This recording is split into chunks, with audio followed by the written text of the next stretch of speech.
Hello students, welcome to Educationopedia. आज हम लोग बात करने वाले हैं एक आपका फेवरेट टॉपिक के बारे में, जो है study in USA complete guide for the year 2024 and 2025। तो अब क्या हो रहा है, यूएसए बच्चों की फेवरेट डेस्टिनेशन बन गई है। जहां देखो ट्रेंड कर रहा है।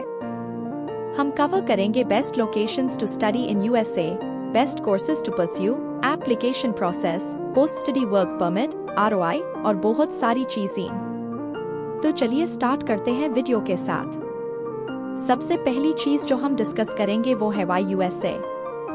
अगर हम यूएसए को टॉप प्रायोरिटी मानते हैं in terms of universities, education, jobs and work permits, तो चलो अब हम अगली इम्पोर्टेंट टॉपिक पर बात करते हैं, जो है ROI, return on investment. Students का सबसे बड़ा कंसर्न ये होता है कि उनको अपने इन्वेस्टमेंट का अच्छा रिटर्न मिलेगा या नहीं।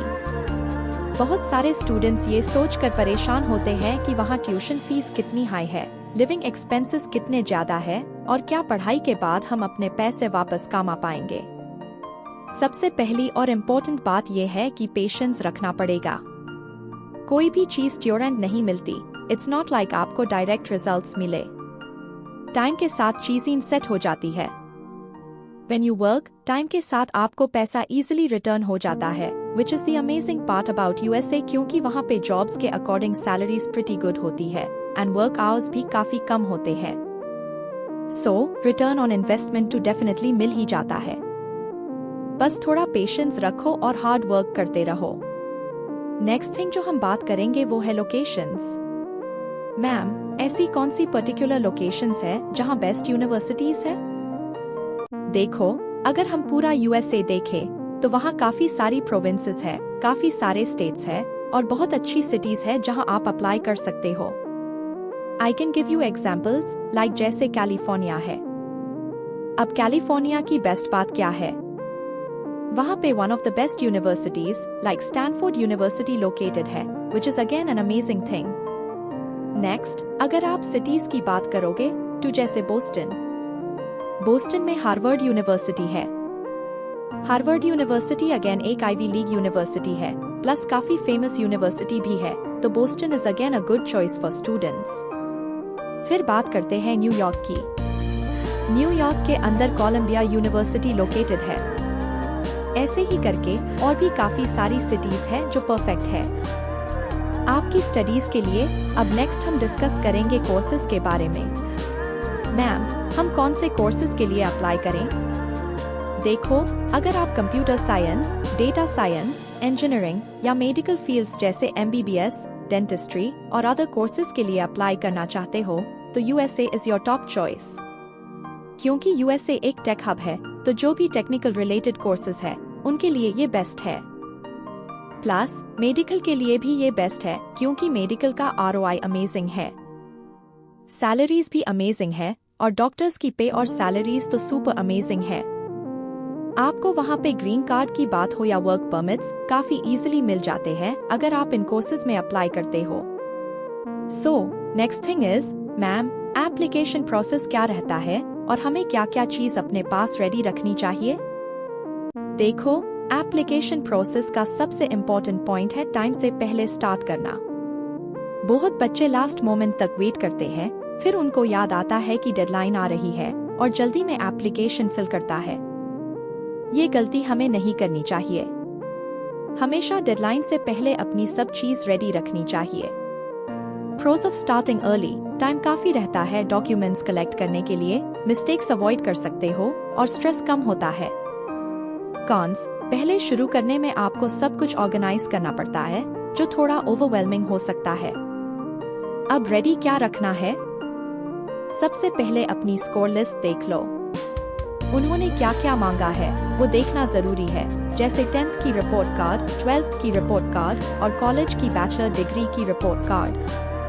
जो भी रिपोर्ट कार्ड्स रिक्वायर्ड है सबको रेडी रखो। उसके बाद अपना स्टेटमेंट ऑफ पर्पस सॉप भी रेडी रखो।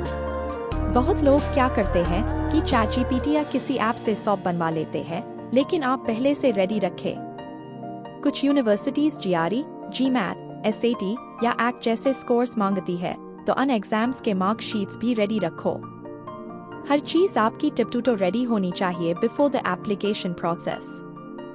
डेडलाइंस के बाद अब बात आती है एप्लीकेशन प्रोसेस की। हम एप्लीकेशन तो बना लेते हैं, लेकिन अंदर से कॉन्फिडेंस नहीं आता। तो कॉन्फिडेंस कैसे आए? कोशिश करो कि अपने सीनियर्स या मेंटर्स से अपनी एप्लीकेशन को रिव्यू करवाओ ताकि आपको गाइडेंस मिले। अगर आपके सीनियर्स अवेलेबल नहीं है तो अपने काउंसलर्स की हेल्प लो। उनसे पूछो, सर मैम प्लीज मेरी एप्लीकेशन को रिव्यू करो, क्या ये यूएसए के लिए अच्छी है या नहीं। यहाँ काउंसलिंग एक बहुत इंपॉर्टेंट रोल प्ले करती है। हमें ये समझना जरूरी है कि हम कहाँ अप्लाई करें, कैसे अप्लाई करें और एप्लीकेशन प्रोसेस के रिक्वायरमेंट्स क्या है। एक बहुत इंपॉर्टेंट बात जो हमेशा ध्यान में रखनी चाहिए वो है ट्यूशन फीस। यूएसए में ट्यूशन फीस काफी ज्यादा है, ये सुना है, लेकिन ये actually course to course differ करता है। अगर आप किसी बैचलर्स डिग्री के लिए अप्लाई करते हैं तो एवरेज फीस कुछ इस रेंज में होती है, $15,000 से $45,000। अगर हम मास्टर्स डिग्री की बात करें तो फीस यूजुअली $15,000 से $75,000 तक होती है। और अगर पीएचडी की फीस की बात करें तो वो भी वेरी करती है, लेकिन ये रेंज भी सिमिलर हाई होती है। डिग्रीज की बात करें तो पीएचडी यूजुअली फुली फंडेड होती है। अगर आपको फुली फंडेड नहीं मिल रही है तो ट्राई करो कि एक फुली फंडेड ऑप्शन ग्रैब करो। अपने काउंसलर्स से हेल्प लो, सब कुछ अलाइन करो और ट्राई करो कि फुली फंडेड ऑप्शन मिले, क्योंकि पीएचडी एक रिसर्च वर्क होता है और रिसर्च के लिए कंट्रीज यूजुअली फंडिंग प्रोवाइड करती है। आपको वहाँ पे फ्री हाई मिल जाएगी, जैसे स्कॉलरशिप्स, ग्रांट्स या रिसर्च ग्रांट्स के थ्रू। तो ट्यूशन फीस का क्राइटेरिया ये है कि पीएचडी ऑफन फंडेड होती है। अब लास्ट टॉपिक जो हम डिस्कस करेंगे वो है पोस्ट स्टडी वर्क परमिट। लोगों को ये डर रहता है कि यूएसए में अपना कोर्स कंप्लीट करने के बाद कितने टाइम तक वहाँ काम कर सकते हैं। ये एक इम्पॉर्टेंट चीज है। इसके लिए एक ऑप्शन होता है जो है ऑप्शनल प्रैक्टिकल ट्रेनिंग। अगर आप stem, science, technology, engineering, mathematics categories से बिलोंग करते हैं तो आपको पोस्ट स्टडी वर्क परमिट मिलता है फॉर 3 इयर्स।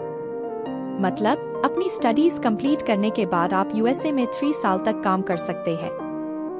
वहाँ काम करने के बाद आपको वीजा के लिए अप्लाई करना पड़ेगा, जैसे H-1B वीजा या किसी और टाइप के वीजा के लिए, ताकि आप आगे भी वहाँ काम कर सको और अपना ग्रीन कार्ड हासिल कर सको। अगर आप किसी भी नॉन स्टेम कोर्स को परस्यू कर रहे हैं तो आपको वर्क परमिट सिर्फ 1 साल का मिलता है। इसके लिए आपको वीजा के लिए अप्लाई करना शुरू कर देना चाहिए, जैसे H-1B वीजा या कोई और वीजा जो आपके लिए सूटेबल हो। इन सब चीजों के लिए प्रॉपर काउंसलिंग लेना जरूरी है, क्योंकि बहुत सारे स्टूडेंट्स होते हैं जो ये सब चीजें समझ नहीं पाते। पता ही नहीं होता पोस्ट स्टडी वर्क परमिट क्या होता है और लोग सीधा डायरेक्ट चले जाते हैं।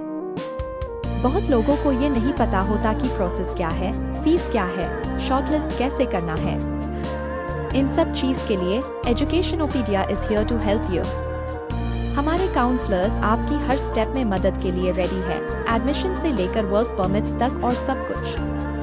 हम यहाँ आपके लिए है, तो प्रॉपर डिसीजन चीज समझे, उन्हें अच्छे से पढ़े, काउंसलिंग और डेफिनेटली अपने बेस्ट कंट्री के लिए जाए। आपको ये मिल ही जाएगा। Thank you and see you in the next session.